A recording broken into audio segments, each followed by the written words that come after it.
Sir, தொடர்ச்சியாக தமிழ்நாட்டில் பாலியல் வன்கொடுமை பள்ளி மாணவிகள் ஒரே செய்து இது உரிய திமுக அரசு இதுவரைக்கும் வந்த விடியல் அரசு சட்ட ஒழுங்கு ரொம்ப சீர்கேடாக இருக்குன்னு சொல்லி மக்களோட மத்தியில் எதிர்த்துருக்கு. அதை பற்றி உங்களுடைய கருத்துக்கள் என்ன? பாலியல் வன்கொடுமைகள் மட்டும் கிடையாது, நிறைய கொலைகள் நடந்துட்டு இருக்கு. இப்போ கடந்த ஒரு 2 மாதத்துக்கு முன்பு அந்த ஒரு மாதத்துல 150 கொலைகள் நடந்தது. இப்போ கடந்த வாரம் பார்த்தீங்கன்னா 8 பேர் ஒரே நாளில் கொலை செய்யப்பட்டார். இதுக்கு இப்போ காவல்துறை அதிகாரிகள் சொல்றாங்க, இல்ல அவங்க பங்காளி சண்டை, மாமன் சண்டை, சொத்து தகராறு இப்படிலாம் சொல்லிட்டு இருக்காங்க. ஆனா அதுக்கு காரணம், முக்கிய காரணம் என்னன்னா கஞ்சா, மது, போதைப் பொருட்கள் சரளமா கிடைச்சிட்டு இருக்குது. பள்ளிக்கூடத்துக்கு வெளியில நீங்க எந்த பள்ளிக்கூடத்துக்கு போனாலும் வெளியில போதைப் பொருள் கிடைக்குது. இப்ப அந்த கூல் லிப்னு ஒண்ணு வந்து இருக்குது. அதுல இப்போ நீதிபதியே சொல்லியிருக்கிறாங்க, அது ஏன் தடை பண்ண முடியாதுன்னு சொல்லிட்டு.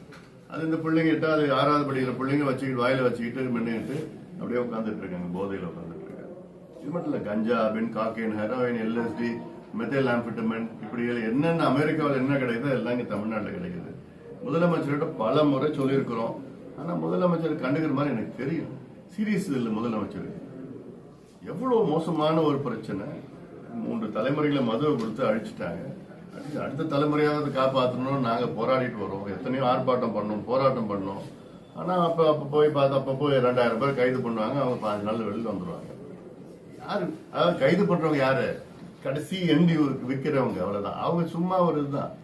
யார் எங்க இருந்து வந்தது, யார் கொடுக்குறா, என்ன பண்றா? நார்கோட்டிக் பியூரோ ஆஃப் இந்தியா என்ன சொல்றாங்கன்னா, தமிழ்நாடு போதைப் பொருட்களுக்கு டிரான்சிட் பாயிண்ட் சொல்றாங்க. Transit point international transit point.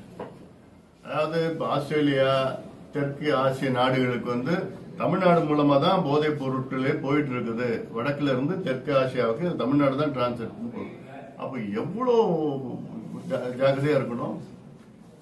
இதெல்லாம் ஏன்னா இது தலைமுறைகளை காப்பாற்றுகின்ற பிரச்சனை. அது அதனாலதான் இந்த கொலை, கொள்ளை, பாலியல் வன்கொடுமை எல்லாம் நடந்துட்டு இருக்குது. அதை தடுக்கணும். காவல்துறைக்கு தெரியாம ஒரு பொட்டலும் கஞ்சா வைக்க முடியாது. ஒரு எந்த போதை மாத்திரையோ பவுடரோ எதுவும் வைக்க முடியாது. எல்லாம் தெரிஞ்சுதான் விற்கிறாங்க. காவல்துறைக்கு காசு போய் கொடுத்துட்டு தான் நடந்துட்டு இருக்குது. ஆனா முதலமைச்சர் கீழே காவல்துறை வந்தது. முதலமைச்சர் நானும் நேரடியா பாக்குறப்ப 3 முறை சொல்லியிருக்கிறேன், எப்படியாவது காப்பாத்துங்க, இளைஞர்களை காப்பாத்துங்கன்னா. ஏதோ ரிவ்யூ பண்றாரு, பேருக்குன்னு ரிவ்யூ பண்றாரு, அவ்வளவுதான்.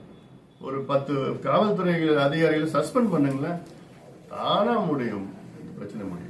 சஸ்பெண்ட் பண்ணுங்க, இந்த கடுமையான நடவடிக்கை எடுங்க.